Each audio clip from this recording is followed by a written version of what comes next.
So how does a tax sale work in Iowa? Well, in Iowa, the sales are held in the third Monday in June under Iowa Code Chapter 446. And if you're going to be bidding on this, that's one of the things you want to look through. I know that looking through laws is not a lot of fun, but definitely read Iowa Code 466. You can look it up on the internet just to go through it and make yourself familiar with it. You don't need to be a lawyer like me, but it will help you understand what the real deal is and what the real rules are.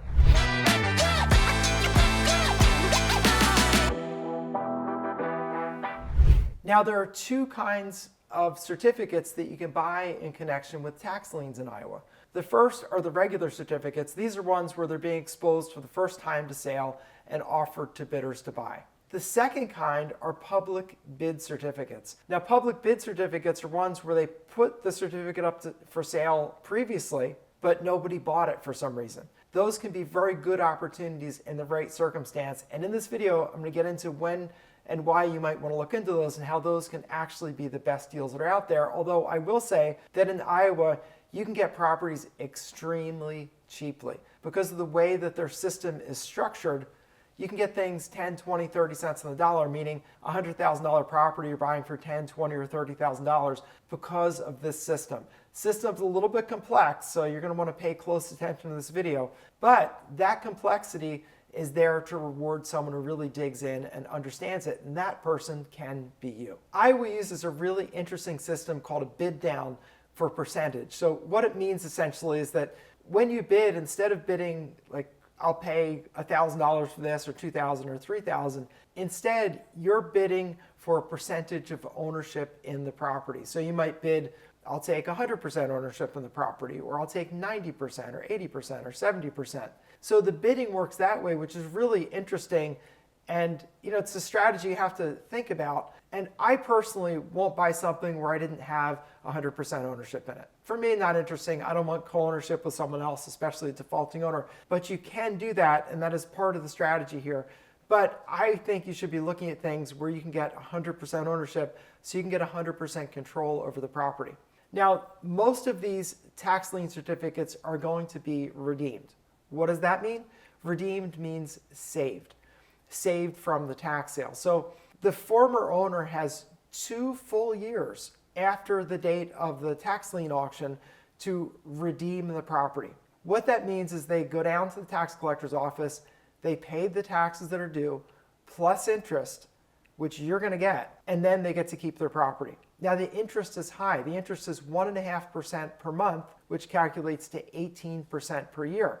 That's a good return in anybody's book. So when you buy a tax lien certificate, if there's a good property behind it, you're going to do great. And that's the thing about tax lien certificates.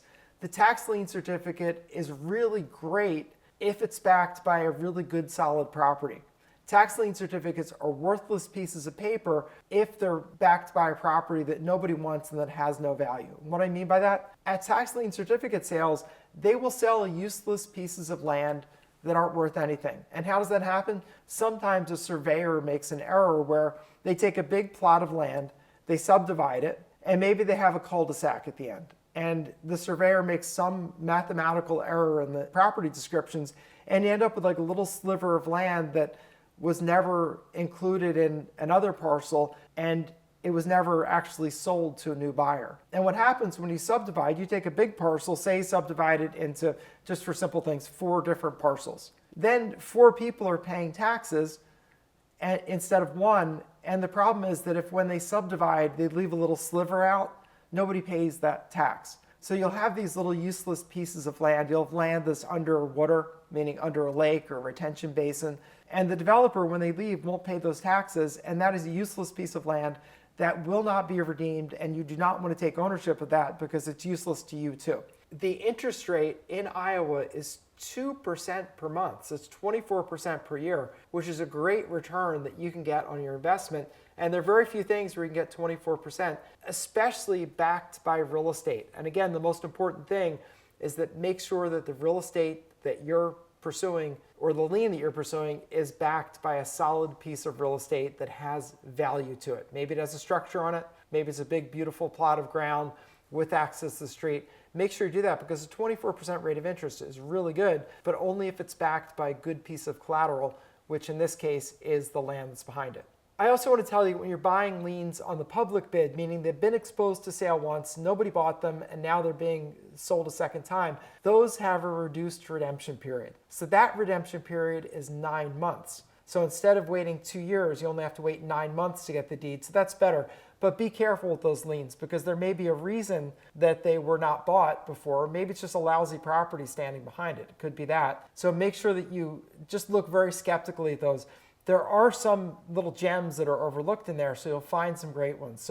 So in any tax lien, or for that matter, tax deed sale, it's very important that you check each property to make sure that it's a property you would actually want if you gain ownership. Now, with the tax deed sale, you're getting ownership because they're going to give you a deed and you'll get ownership of the property. With a tax lien sale, mostly the game is about getting interest rates, which can be very, very high. For example, in Iowa, you're talking about an 18% rate of interest. Go to the state of Maryland, it's a 36% rate of interest. So you can get very, very high rates of interest. But the only way you actually collect that interest and get paid is if the owner redeems the property. And pretty much all the time when it's a great property, they're going to redeem unless they've died and have no family with an interest in the property. Other than that, it's going to redeem and you're going to get a really nice yield. Now, in a place like Iowa, what's so special is that if they don't redeem, you could get a great property for literally pennies on the dollar. 10, 20, 30 cents on the dollar. It's the cheapest way to get properties. And that's because people, when they're buying a tax lien, are not getting ownership. You got to wait a full 2 years. So there are a lot of negatives to it. You get very limited due diligence. It's not like they're holding an open house if it's something with land or even letting on it. You're buying the property as is, where is, with very limited inspections. And because of that, you get it cheaply, which is really great if you go in using the right method. So how do you make sure that you're getting a good piece of property? First of all, you check out the property.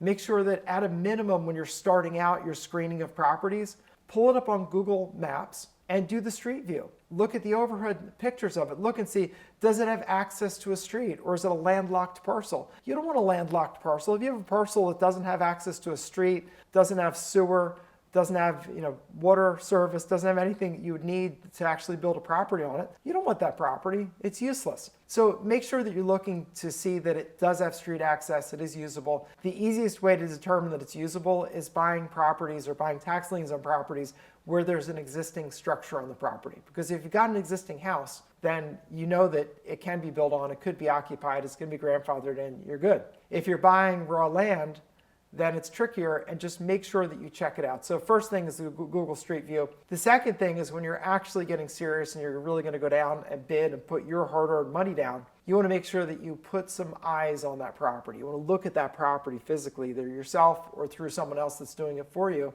because you don't always know until you see it. It could be on Google Street View, there's a house, but maybe the house burned down and got bulldozed. You don't know. So you do need to check it out. And usually that's done in the week prior to the sale, because leading up to the sale, there's a lot of pressure on the buyers, and they're going to be trying to catch up on their taxes, make payment arrangements, file bankruptcy to stop the sale, and do all kinds of things. So the physical inspections are usually done at the end, about a week prior to the sale, where you or someone you hire is driving around, taking pictures of the property, doing a quick property inspection report, and looking at it and getting your act together and being ready to bid. Speaking of getting ready to bid, these sales almost always require advanced registration to bid. There's not a fee. You don't have to pay a fee to bid, but you do need to register in advance. And usually you need to make a statement or prove that you don't owe past due taxes yourself on other properties in most places. This is county by county rules. So make sure that anytime you're thinking about bidding somewhere, that you're checking the rules in advance. Check them at least a month in advance, which is when the lists are going to come out anyway. Look at the conditions of sale and make sure that you register in advance.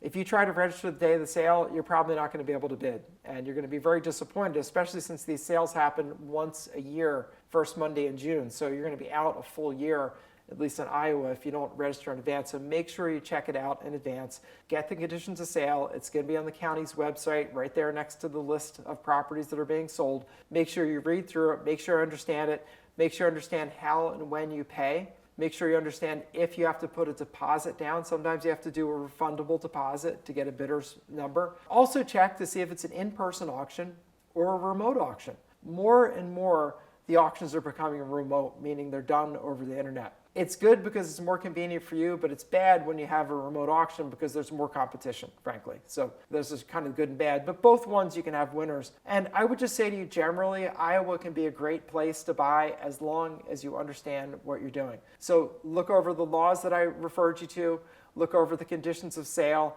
and you may even consider just doing a dry run in your first auction. I know that may seem severe, but you might think about that. I think it's a good idea. Get the list, look at the properties, and then go to the auction and see what things actually sell for. And that'll give you a good idea of what the going prices are. And I think that would be a good way to start. And make sure that you get some local advice. And if you're really getting serious about investing your hard-earned money, I would sit down with an attorney that specializes in serving tax sale bidders in Iowa, and I would just go over the ground rules legally with them. They're not going to know the investing side. That's not their expertise. They're going to know what's it take, for example, to get occupancy of the property. What's the process to get a tenant out or to get an old owner out? What are the risks? What if someone files a bankruptcy? What if there's an IRS lien? What are my risks here? And the way that you find an attorney like that is simple Google searches, how to buy a tax sale in Iowa. Legal risks of buying a tax sale in Iowa. What you're going to find when you do searches like that is articles by attorneys who are licensed in Iowa who are trying to attract business from bidders and real estate investors in Iowa. Those are great attorneys for you to talk to. The men and women that put out those articles are trying to attract that business. They're going to have that legal knowledge that you need. But remember, they are not investors. They're not investment counselors.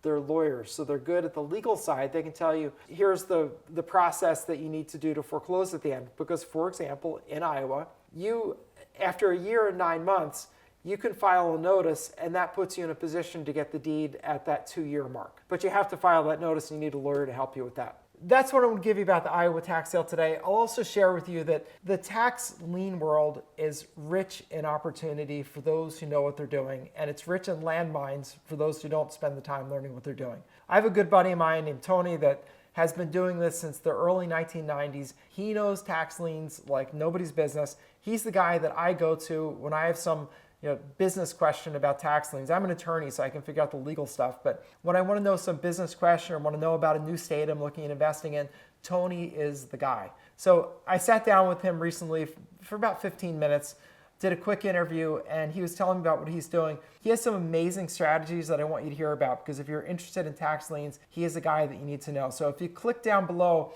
you're going to see a link to my interview with Tony. Go watch that. It's 15 minutes. It's really worth your time. He is the Zen master. He's the guy that you'd climb up the Himalayan mountain for 2 days to go sit at his feet for an hour. He's that valuable in tax liens. And smart investors educate themselves before they start writing checks and giving out money. Make that the first part of your education. So this is Attorney Bob Diamond. It's been great being with you here today. Click down below, go watch the interview with Tony, and hopefully that will launch you on an amazing and profitable journey through tax liens and tax deeds. So see you next time.